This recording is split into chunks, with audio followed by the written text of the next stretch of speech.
We're back with another episode. We're back with another episode of It's And you see the scenery is different. I'm kind of feeling it. I did my makeup in my bedroom. And then I was like, because there's better like lighting in here, because we have a window in here. My living room doesn't have a window because the living room and kitchen is attached. So the window is mad far away from the living room. So right now, I don't even have a ring light, nothing. Like the lighting is just like, yes. So I'm in my bedroom. I mean, I'm switching it up. Am I gonna always be in the bedroom? I don't know. Maybe I'll just alternate. It just depends. I like the setting though, for sure. Is it because in the bedroom give me our weirdo vibes? Like, why is she in her bedroom? Either way, I'm in here. I'm loving the lighting. I'm feeling it a little bit, just a tad. I'm feeling it. So, anyway. Oh, but the only thing, y'all might hear some noise because above me, somebody lives above me. And you kind of can hear whatever they do up there. I don't know if there's a bedroom right above me or whatever the case may be. But, you know, it's just me. Okay? Like today, I was just... Me and ponytails don't get along, apparently. I have very natural hair. How you say very natural hair? Like, my hair is natural. Like, it is... I feel like I have, like, 3 textures. Like, in the back, it's about a 3C. This area is about a 3C. In between, it's giving you 4C. It's just, like, 8 different textures all over my head. And I don't know why. So... to get a ponytail, like the new... You know, the girls be giving you the sleek ponytails or whatever... To get a sleek ponytail with natural hair is like, let me turn the heat up because I don't know if y'all can hear that and I don't want to give y'all too much drama. So to get a sleek ponytail with natural hair, you have to straighten it or whatever. You don't have to straighten the whole thing if you don't want, but if you do straighten the whole thing, it's going to be like, you know what I'm saying? That's probably more for like a photo shoot or like, you know, whatever. Girl. I straightened my hair. I took a bath. Not even a shower. I took a bath. This was yesterday. All of it frizzed up, honey. Just... I said, are you serious? Are you serious? Are we serious right now? I was so tight because I really put my foot in it. Like, I blow dry my hair in sections. I know some of y'all like, isn't that what you're supposed to do? My lazy ass, child. I'll just usually like put my hair in a ponytail while it's wet and then blow dry it each. But it's better to blow dry your hair sections. But any of y'all, you know, maybe some of y'all, I'm pretty sure some of my subscribers on YouTube know that I was a little natural hair connoisseur. So yeah, if I want to get in that bag, I can get into it, but I'm not gonna drive y'all crazy. But me and these ponytails, child, and then this ponytail is too skinny. But look, it's just me. I'm my own hairstylist this week, apparently, because I need to get my box braids, honey. I'm my own hairstylist, my own makeup artist, bitch, my own fashion stylist, camcorder lady, editor, what else? What's that thing called? Instagram marketer, whatever. I don't freaking know. Let me make sure my phone is on silent because I don't want to get y'all riled up. But yeah, I'm my own sound lady, silencing phones. I shouldn't have to do that. You know what I'm saying? Like, I shouldn't have to do that. But you know, it's just me. So bear with me. Like, I'm switching the scenery. You know, they say like, when you have a YouTube, be consistent with your background and your scenery. How y'all feel about that? I don't feel like that. Cause like, I watched a pod the other day. And they changed their background. I was like, oh, that's cool. You know, it depends. Unless you have like a real studio setup, like for instance, Brilliant Idiots, they have a studio. Joe Budden's podcast, like they made their background so, to me, a pinnacle to their podcast. Like those paintings on the wall are so, like, you know, it's Joe Budden's podcast. And now he has his network and like, see, the thing is, has a specific layout for their background. Hopefully one day I can definitely do that. But yeah, I'm feeling it though. Anyway, yes, I'm here for the rants and raving. What did I do this week? I didn't do much this week. My parents came over because this is the spot. I think I brought this up, called Captain Louis. I said I definitely brought this up last week, but my mom came here to get Captain Louis because it's close to my house, and then they came here and ate it because obviously there's no indoor dining in New York City. So then they came to my house to eat it because Captain Louis is like 12 minutes from the house, from my apartment. So yeah, then they ate or whatever, and family and my father, they was playing video games, watching TV, doing whatever they do. Me and my mom was just gossiping, kickboxing, because we got a punching bag in the nursery right now. And yeah, it's just that type of week or whatever. I'm on day 18 of my fast. So those of y'all that don't know, because, you know, I see a little tricklers come in. Some of y'all walking in, walking out. On the podcast, those of y'all that don't know, I'm doing a 21 fast, Daniel fast. So I've been eating, you know, plant-based. I don't know, but everything is so politically correct. I don't know if I am on a plant-based diet because I'm eating bread. No, that's keto though. Like I eat pasta. I don't know. Y'all so problematic. But basically I don't eat any meat. And you know, like today I had this spot. It's called Greedy Kitchen. It used to be called Greedy Vegan. They changed it to Greedy Kitchen, I guess, for better marketing. So to get people who are not vegan to eat it. Because sometimes when you see something named vegan, you're like, I kind of don't want to eat there. But their food is so good. Like it tastes like real food. And I was just thinking, like, I feel like I'm cheating doing the 21-day fast in 2021 because back in the day, you know, it's so hard to get good vegetable-based food, like vegetarian, vegan food. Like back in the day, it was like, it was hard, you know? Like you basically gotta cook for yourself. I mostly cook for myself for obvious reasons, but now it's like, and then I'm living in Brooklyn. Brooklyn is a haven for a vegetarian vegan child. Oh, this diet was awesome. But, you know, I'm on day 18. I'm proud of myself so far, even though I ain't making it to day 21 yet, but I definitely will. And yeah, that's really it this week. And I don't know. Did I watch anything new? No, I feel like we watched something. We did watch something. I did watch something. If I remember, I have to bring it up next week because I don't remember right now. You know, I've been watching the Parkers. I watch the Parkers before I go to sleep. So that's my new thing. Like when I was doing all the black sitcoms, and I think the Parkers is the last one for me. They have that other show, Half and Half. I tried to get into that. I couldn't get into it. But after I finish the Parkers, I might give Half and Half a chance because, you know, I watch black sitcoms at night. I like to watch something that mellows me out before I go to sleep. And the Parkers is the perfect show for that.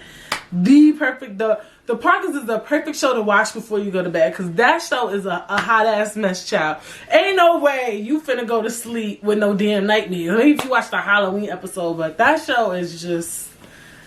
And it's a really good show. Very slept on. I really don't like the Professor Ogilvy, Nikki thing. Sometimes it doesn't involve... Like, you just gotta get used to it, I guess. But that's what I've been currently watching. And, yeah. So, I'm happy to be here this week. And we're going to be talking about a crazy topic. Oh, my God. This is so crazy. So, we're going to be talking about thriving on the downfalls of others. And me and Bae was literally just having an argument about this topic. That's what's so crazy. And it was getting heated in here. Hot. And I was just like, yo, you about to make me talk about that on my podcast. Pull up my phone to see what today's topic was. That was already the topic. Yes, it literally says thriving on people's low points. Oh, being in your bedroom. So yeah, that was literally the topic for today. So I'm like, is that a coincidence? All right, let's talk about coincidences. Let me talk about coincidences really quick. I still got a couple of time on my intro. It's my podcast. It can be as long as it wants.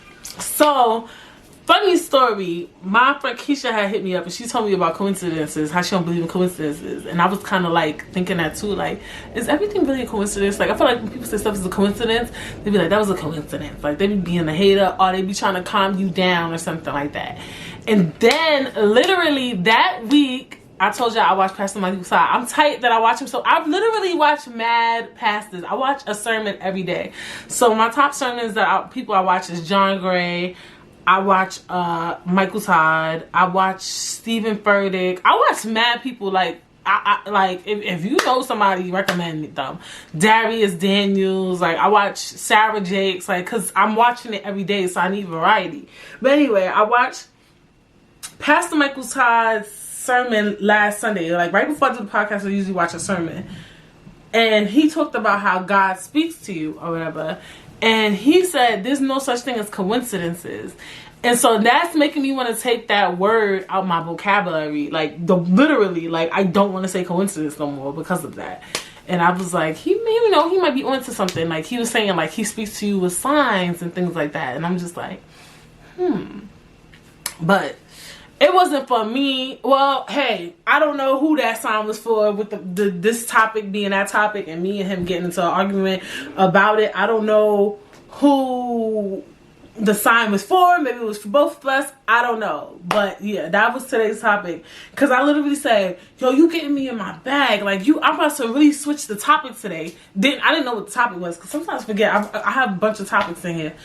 And I opened my phone. And that was the topic today. That's crazy.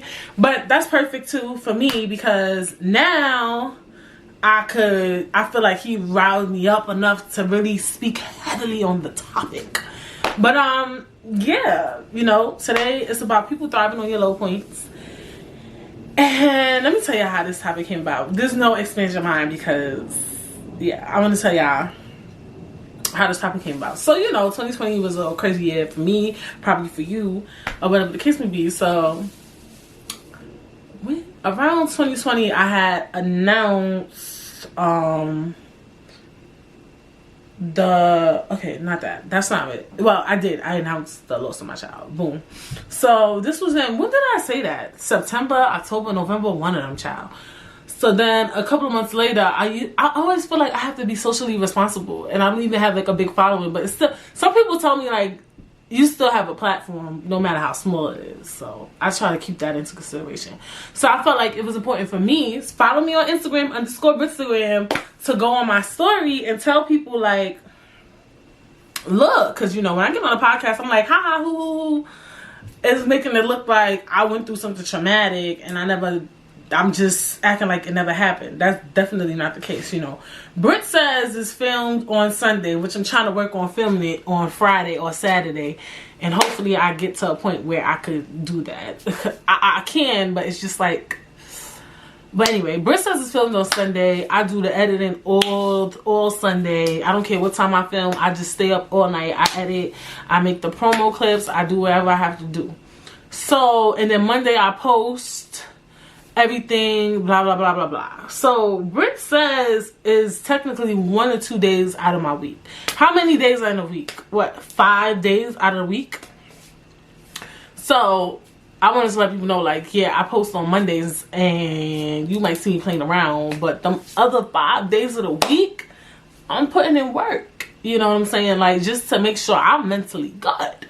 Like I said, I watch sermons every day. I'm constantly praying. I could tell you so many different things. Oh, I said, because a lot of times I come up here and I say, oh, I'm going to do that as a topic. I'm going to start writing down the topics on camera. And I'll be forgetting I can edit stuff. You know what I'm saying? But maybe I won't edit this out. I don't know. But, yeah, because I was going to talk about finding a therapist or whatever. A black therapist at that. So I was in therapy or whatever. I'm going back to therapy currently. But I was in therapy for 3 months and I came out, and I won't tell you that because now that's a topic about finding a therapist. Boom, whatever. So I was in therapy, I'm journaling, I'm freaking doing everything, having support systems, talking on the phone, doing my gossiping about celebrities. Like those things, I know like those things, make me me. So I had felt it was important for me to put that on social media. Like, look, I just want to let y'all know, like, shit ain't cute out here. Like, people really out here. Like, I'm really working. And a lot of people don't know that it's not often discussed. Like, people make healing look like it's this beauty, glamorous thing. Like, you're drinking tea every morning, you're washing your face, you're getting your nails and feet done, you're getting your hair done. Healing is not an easy process. Like, healing is very slept on. Like, very slept on. Like, until I had to really heal, I'm like, yo, going to therapy. I had therapy every Saturday. Like, some days I didn't want to go because therapy, you got to be honest with yourself. And sometimes it's like super vulnerable. You're constantly bringing up the topic of the trauma. And it's a lot. It's not easy. You know what I'm saying? Even watching sermons every day. Sometimes they start saying stuff and it start hitting you hard. You might want to cry. Like, it's a lot. It's a lot. Healing is not easy. Like, people make it seem like, sis, do your thing. Drink your water and heal. Like, bitch, it sounds really cute. But if you ever had to heal, it's very hard. It is not an easy process. Maybe that could be a topic. How you say healing is a topic. But anyway, see, I be getting in my bag. Healing is not easy. Anyway, moving forward. So I went on social media. I said my little spiel about how, like, you know, I just want to let it be known, you know, behind the scenes I'm putting in work. And that is big freaking facts. And I don't know if I said it ain't easy, but it's not easy putting in work after you face something so traumatic. And I want to let people know, like, look, do the work. Don't come on the internet and see me having the loss of a child and feel like, oh, you could come in, go on the internet and play around and take pictures and look fucking cute and you'll get over it. Because that's not the case. Or whatever the case may be. So, my nose always itch every time I film. Oh, I know. But that thing is so loud. Fine. Why is this episode so problematic? Anyway, moving forward. So, anyway, I had put that up there, right? I put that on my Insta story, IG story. And that IG story got so much traction. Vice versa, like my IG story that promotes Briseis. And I took it kind of like personal. Because I'm just like, all right, I understand that people, I felt like it was more so people just being nosy. Like, they was thriving on, like, people like seeing you vulnerable, and I understand that. Like, people say that all the time. It's like, even like when I watch stuff, because I'm always trying to grow and build my podcast, they always say, be your true self. Tell real stories. Tell your truths, you know, be humble, be open, be transparent. Like, they definitely say that all the time. I gotta turn on my humidifier.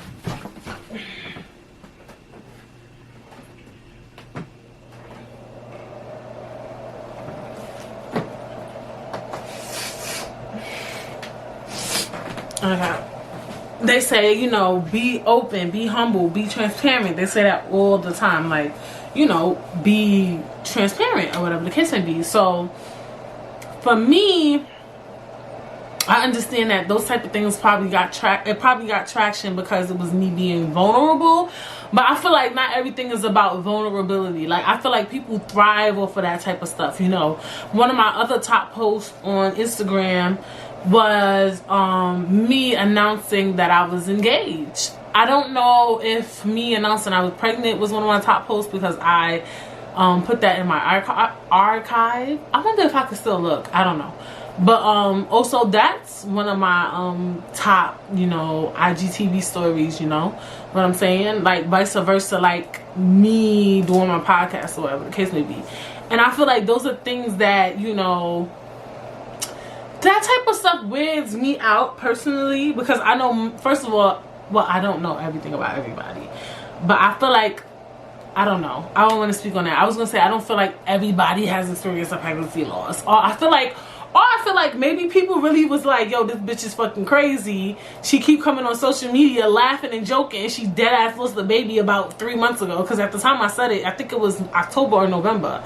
So August, September, October, that's what? That's just 3 months, you know what I'm saying? And I came up and did Brit Says the podcast a month after the loss. And that was just a personal decision for me, or whatever the case may be. So whatever the case may be, I was like, damn, like, this shit is getting traction. Like, people really want to hear me say some shit like that. You know what I'm saying? So I don't know if people was like, this bitch is psycho, or they just thrive on that type of thing. What else? It was something else. Like, I just noticed people like that shit. I don't want to bring them up. I don't care. I watch the Prince Family, probably one of my guilty pleasures. Y'all probably know the Prince Family. And they be doing this thing where they like, oh, my 12-year-old brother, me and him fighting. And it was like how those videos get a lot of views. And I remember him saying, like, people love drama. Like, y'all like drama. Like, y'all like seeing me fight my family and stuff like that. Like, we do love drama. I love drama. But this is my thing. I like the drama of, and this could be argumentative, of celebrities and YouTube stars, you know. At the end of the day, they build a platform, and somebody could say, my platform, I have a platform too, so who am I? My platform, to me, my platform is small. I mean, we could argue, we could discuss, whatever. For me, I do love to gossip about celebrities and IG stars and whatever. Like, I love the shade room, but I feel like once you get in that life as a celebrity, anybody big, anybody super influential, it's a wrap. Like, your business is out on the gate. Like, you know what I'm saying? Like, it's a wrap. Like, and their business really be out in the streets. Like, it really be out there. Like, it's out there for the public. Like, there's paparazzi, there's people who thrive on taking pictures of you, and like, that's it. Like, me, when I walk outside, nobody's gonna try to take a picture of me, or people are not investigating my life. You know what I'm saying? Like, with celebrities, that's natural. It comes with the lifestyle. Like, they want to be gossiped about in some way too. Like, I feel like if you're a celebrity, you kind of want to be a little bit gossiped about. Like, if you're not being talked about, then you're not relevant. If you're a celebrity, you know what I'm saying? Like, let's be honest. Like, who is, like, not important? Like, MC Hammer, right now, he's not important. They probably will not post anything he does. Like, he could go and cheat on his wife today. They probably won't post it. Maybe a little blog site might do it, but they probably won't post it because he's not. And because they don't post it, it's going to probably make him feel like, damn, I really fell up. I just cheated on my wife today. She beat the bitch up. And nobody even talk about it because you're not relevant. We don't give a fuck. Like, you know what I'm saying? Like, most time, if he passed, we might be like, oh my God. But for the most part, we don't really care, you know? And so for celebrities, I feel like it's okay to gossip about them. That might be a problematic ass statement, but that's their life. Like, that's their life. That's what they signed up for. For me, I just don't like that. I feel that people thrive on people's low points. And this is a thing. I'm telling you right now. There's a market of people who want to see you fail. I'm telling you. Like, are not even... Alright, sometimes they don't even want to see you fail. They just thrive on you fucking up. Like, it's fun. Like, people like drama. People like gossip. People love it, you know? And I think it's, for some people, it's intriguing when it's somebody close to them. Right? Like somebody that they actually know. It excites them, you know? Especially when you're on a high. Like, right? Because, like, for instance, like I was saying, I'm posting myself on social media, laughing, wearing makeup, doing this, doing that. So people look at you, you on a high. Oh, you lost your baby, you on a low. You know? Oh, you getting a divorce, you on a low. You know, it's like, yes, did you hear the tea? Da, da, da, da, da. Like, people thrive on that shit. That's another reason why, too, I don't like really posting my man on social media. First of all, he doesn't even really like social media. So that's the first and most important reason why I don't post him. He hates social media. Like, this shit, he ain't built for it. He doesn't, you know, whatever. That's not my problem.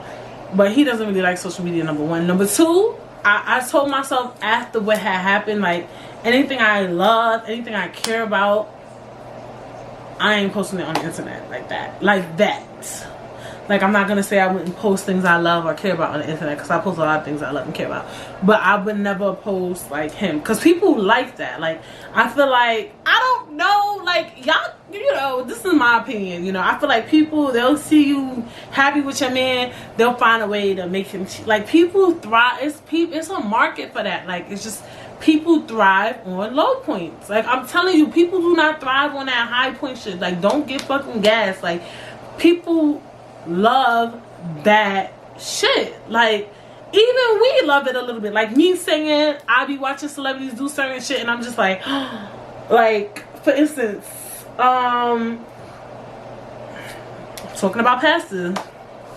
I don't know, y'all know the pastor, if you haven't heard of Hillsong Church, the pastor Carl Lentz, he was caught cheating on his wife or whatever, and he's a pastor, so y'all already know, like, even if you don't believe in God, you already know, like, bitch, a pastor cheated on his wife, really? So he kind of like cheated. Well, not kind of, like, he did cheat on his wife. And I just could see the traction it gets, right? Especially because of their pastors. A pastor is at a high, especially for a big church. And he was linked with a lot of celebrities. So to me, once you say you're of God, or you're this perfect person, or like you even see it with what's these people name? You see it a lot with activists, like black activists and stuff. Once you talk almighty and you act like and it's not even acting like you're high. I don't feel like pastors act as if they're better. I really don't. Not these days. Maybe back in the day, but honestly, a lot of them be keeping it real funky, bitch. Like, let's be honest. Like, to me, the ones I watch, they be keeping it real. But still, if you're a pastor, you're preaching the word of God. You're preaching, telling people don't cheat on your wife. They're telling people basically, you know, to be this person of God, and then he turned around and he cheated on his wife, right? And I feel like that godly community thrived on it, and people obviously who hate going to church thrived on it. Like, it does, because I remember I was a little caught in it. Like, it kind of, what's the word, enticed me. Like, when I heard the news, like, it was enticing, because I used to go to the church. Anybody who knows, I went to the church a lot. Not even, like, I would give, you know, Hillsong, what's the word, kudos to really bring me back closer to God. So I knew Pastor Carl Lentz. Not knew him personally, but you know what I'm saying. So it enticed me that he cheated on his wife. And I felt like, too, like, I kept watching it. Like, it was enticing. Like, I would say I was thriving on his low point. Like, for real. And I would say in some ways that could be a good and bad thing now that I talk about it. Because I felt like, okay, if the Pastor Carl Lentz, cheated on his wife, we're all super flawed. Now, for the Christian community or church community, they'd be like, that's bad. Because now you're going to think you can, you know, sin. No. It just shows, for me, and you know what, some people might do that because, you know, some people really are extremely influenced by their pastors. They idolize them. So that could get scary. But idolizing is something you shouldn't do anyway, period. You know, that's even spoken about in the Bible. But I felt like I was thriving on his low point at one point. Because it was just like, it's enticing, you know, to see somebody at a high do something bad. And sadly, to, you know, for some people, I don't like that. To see people down, that's at a high. Somebody you look at that you feel is always good, or that they're happy, or maybe you feel like she's so pretty or whatever, he's so handsome, and then you find out that, I don't know, like, people love that shit. You know what I'm saying? Like, they love that shit. And I want to say too, like, be careful. You know, do you want, okay, so now that for me, on this podcast, we've established that people thrive on low points. Is that dangerous? Is it a big deal? Fuck yeah, I think it's a big deal. Because, that type of behavior can become addictive. And, can you be friends with somebody who thrives on your low points? That's a slippery slope. Because sometimes you could thrive on somebody's low points and you're not even knowledgeable of it. I feel like sometimes, you know, I'm trying to think, like, can you? Yeah, I think some people, like, they not real. Like I said, I was open. I said I felt like I was, like, intrigued by that storyline, you know. But I wasn't doing it in a way where I thought it was funny. I didn't. I just thought it was like, he cheated on his wife, like that type of thing. Some people do shit and they find it funny that you fucking up, like, and that's the type of people you gotta be careful of. Those are the type of people you really gotta watch. Like the people who like, oh ha ha, the people who when you was at your high, they low-key wasn't happy for you. And how do you know those people? It's hard. It is hard. I think some people might say it's easy to know somebody's a hater. I don't think so. I think it's very hard to know if somebody's thriving on your low points, especially now, especially as you get older. I feel like when you're in high school, when you're in school, or you're in college, you're around people constantly, almost 24/7, you know, friends and stuff like that. So it's kind of easy to find out if somebody is really, you know, a hater, or they're thriving on your low points, or they don't mean well for you. But as you get older, you can't be around your friends as much, especially with COVID. You can't be around your family that much. You got your own life. You got to go to work. You got to do whatever the hell you're doing. So you don't really know what people are thinking in their head on their own time. And that's fucking scary. And I don't think you should dwell on it. I don't think you should think about it all day, about what somebody is thinking about you, or because that'll drive you paranoid. Like, oh, I think this person wants bad of me. Oh, I think this person wants good of me. I do think when you tell somebody something, but that's the thing, like for instance, for my situation, right, I did that on social media. When somebody watches it, I can't see how their face look when they watch it, but in person, when you tell somebody something, see how their face looks when you bring up something negative. See their opinion, their reactions, right? So you tell somebody something bad happened to you and automatically they switch the topic. Or, cause, alright, let's talk about that. Something bad can happen in your life, right? And you tell a friend or a family member and then they automatically switch the topic. Some people don't know what to say in certain situations. How do y'all feel about that? Like, cause I was taught that, especially like with loss. I know that even nobody was taught how to act when it comes to grieving people or loss or death, because there's nothing you can really say about that, right? So those topics are unique. But let's say, but that is loss though, because I was gonna say, let's say you have a friend who lost a job. What do you say to that? I feel like you should still be a friend. You can still say something and know what to say, like where you know, like that person, like. But what if they don't know what to say? What if some people is really not problematic? They really don't know what to say. Like for me, let's say somebody lose their job or something, lose something. I'm just like, don't worry, you're an amazing person. Things are gonna work out for you again. God knows best. The plan is better, right? You know, you're saying motivational stuff. Some people, they may not know to say that. Is that a thing? Do y'all believe that people never know what to say? I think that sometimes people really don't know what to say. I'm going to be honest. I really do think there's a market for people who don't know what to say in every situation. And, you know, it's hard. It's hard reading people. Some of y'all, you know, I had put a post. Follow me on Instagram. You know, some people think they're very intuitive. They know when somebody ain't shit and when they are shit. I think it's situational. Like if you've been friends with somebody for dumb long, you know when they not shit and when they is shit. If you just meeting somebody, sometimes you may not know. And that's me. I mean, I'm at an age where I rarely make new friends. It's very hard. It's like I might be a work friend, but I won't be a friend outside of work. I have literally made, I think, one friend out of work, like a real friend, you know, from work. Like that's dead ass facts. Like I swear to everything I love, my friend Laura. Like that's probably the only person. It's hard to know, you know, but I think one of the ways to see if somebody's thriving on your low points is definitely mannerisms. Just like when they be like, when you say something, they kind of go, like they make a like it's like this sly face they make when something bad happens in your life, or they change the topic. They don't really give you advice. They kind of short size you or whatever the case may be. They just don't know, you know.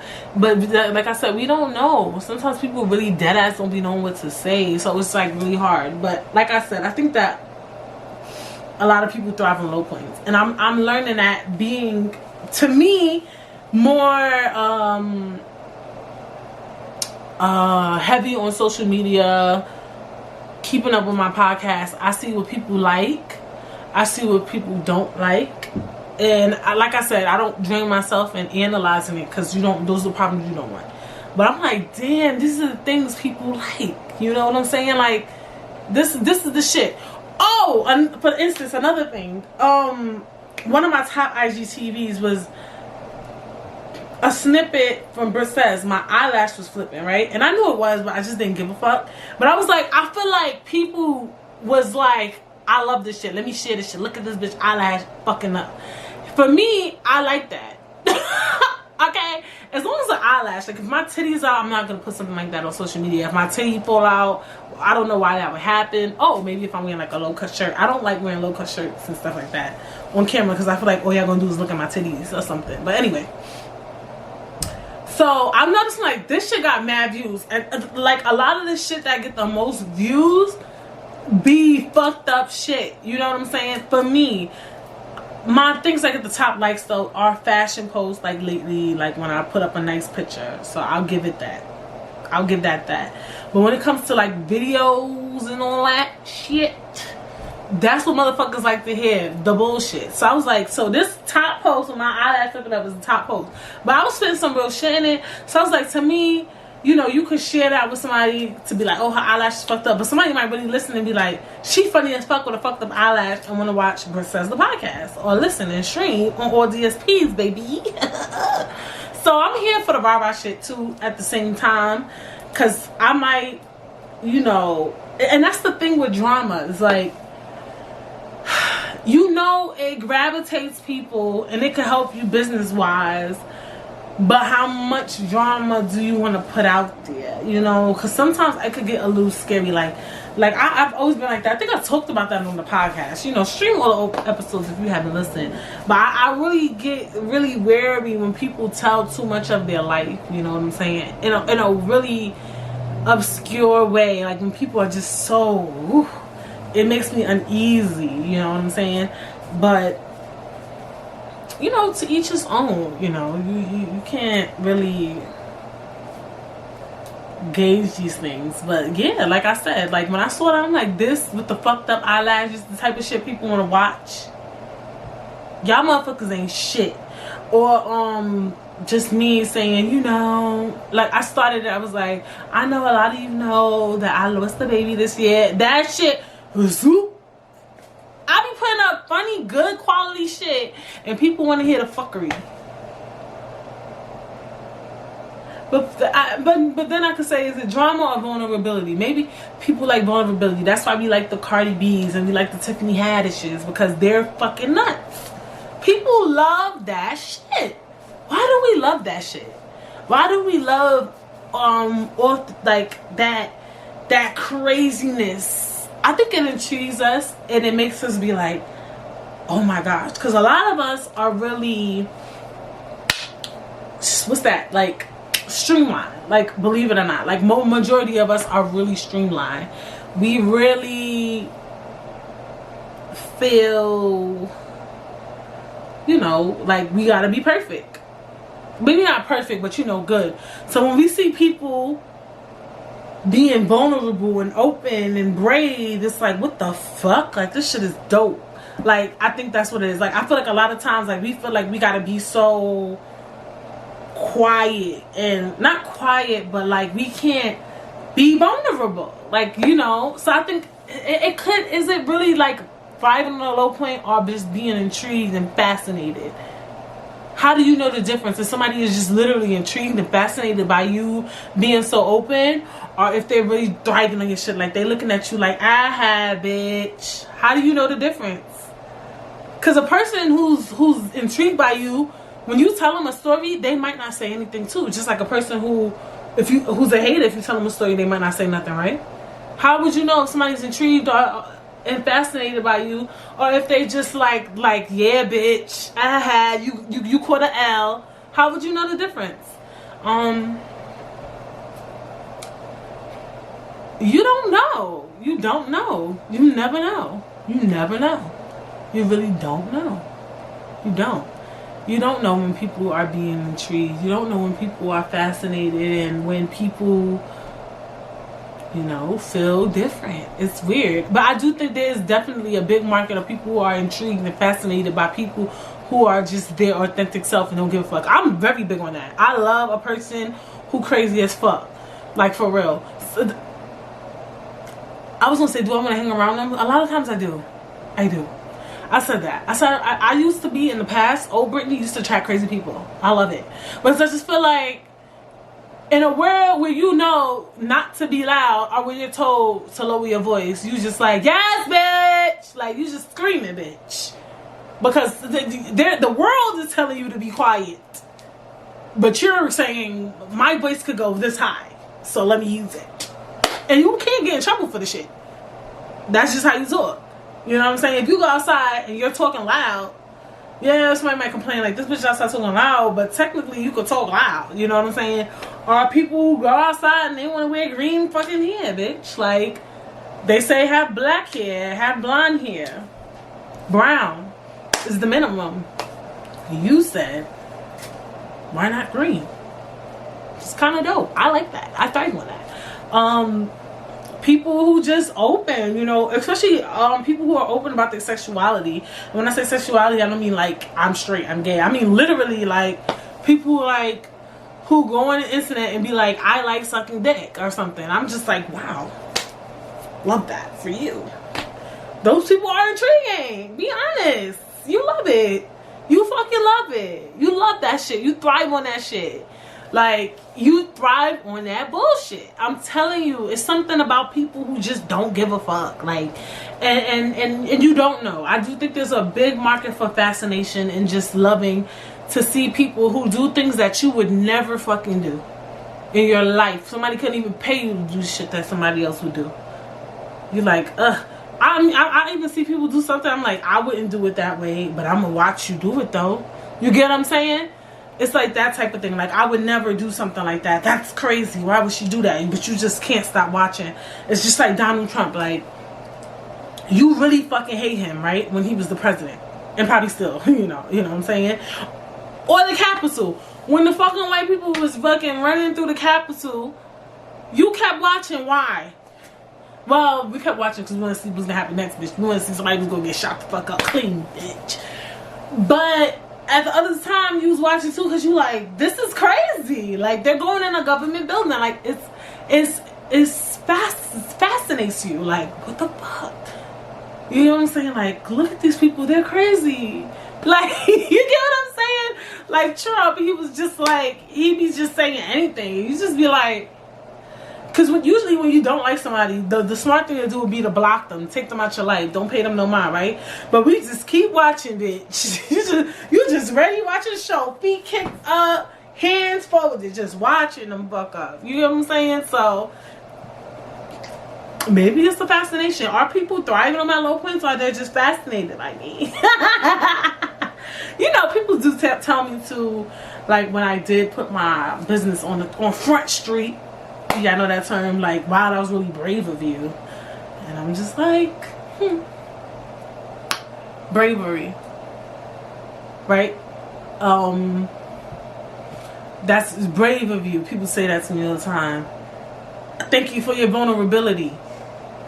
So there must be a certain aspect in somebody who walks around and just lives like a crazy person, or just does things that the average person should or should not do.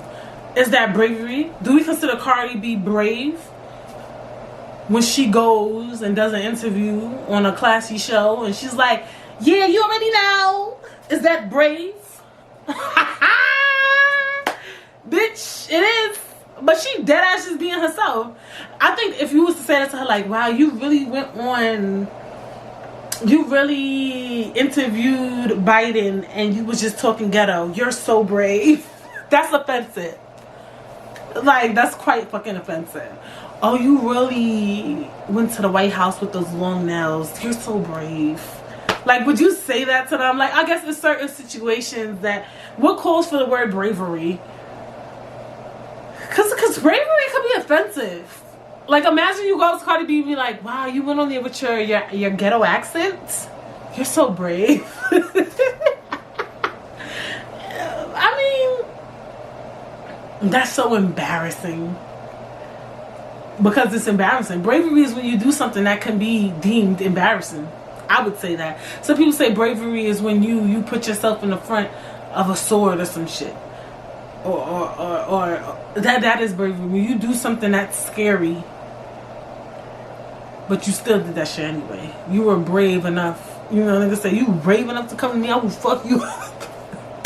You a brave motherfucker. Oh, bravery. I don't know how this topic just kindles into one. I think maybe, and that's what I love about the podcast, is that things could switch. It's like, are we thriving on low points, or are we fascinated? You know, are people fascinated? That is a really good question. Now I'm stuck, and this happens a lot on this podcast. I get stuck, you know. Sometimes I get fascinated. Do I get fascinated? Yes. Sometimes I get fascinated by the shit people do. Like, I'll be like, or like, you know how like when you the person on the outside looking in, and you like, yo, she dead ass don't know that he don't like her, or da da da da. It's like fascinating when you not the person. It is fascinating because it's like you see everything playing out, or you know, or also fascination too is like, I guess too, when you see somebody fucking up and you like when you, okay, like let's say for instance,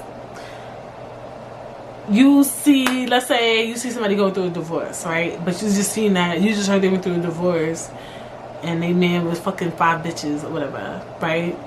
And they on social media smiling, acting regular. You get intrigued by them because you kind of want to know, like, what does she do in her spare time now? Is she sad? I don't know. How do you guys feel about that? It's just weird. But I don't know.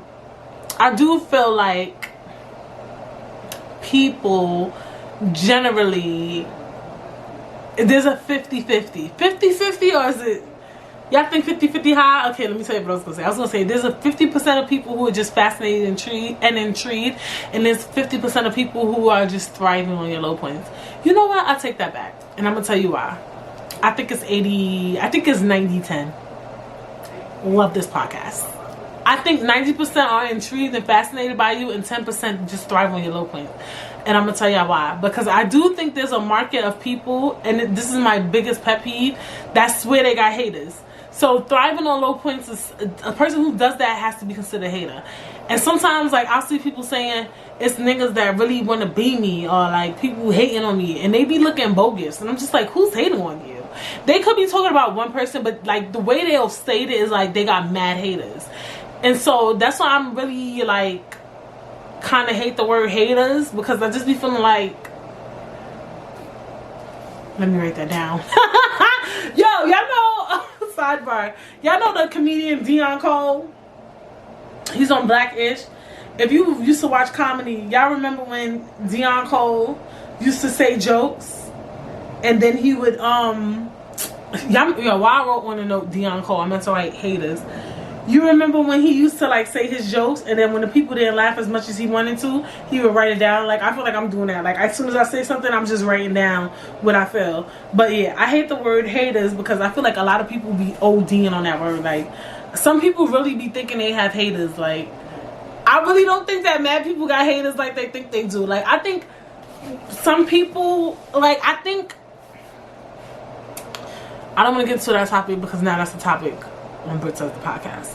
But I do think that sometimes there's a really small market of haters. I think like I said, it's a good 80 that's intrigued and fascinated.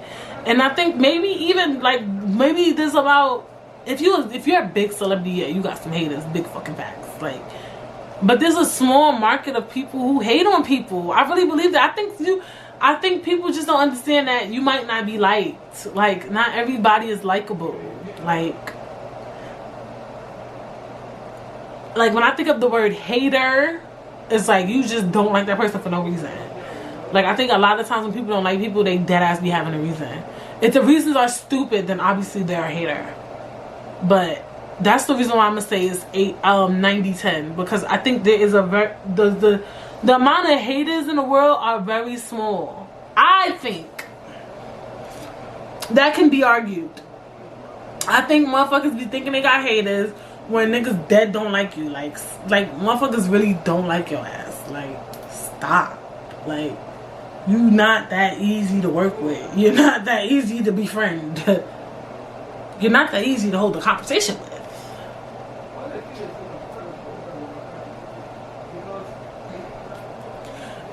I don't like your makeup. I don't like your fucking hair. Like, I don't, that's why I can't relate.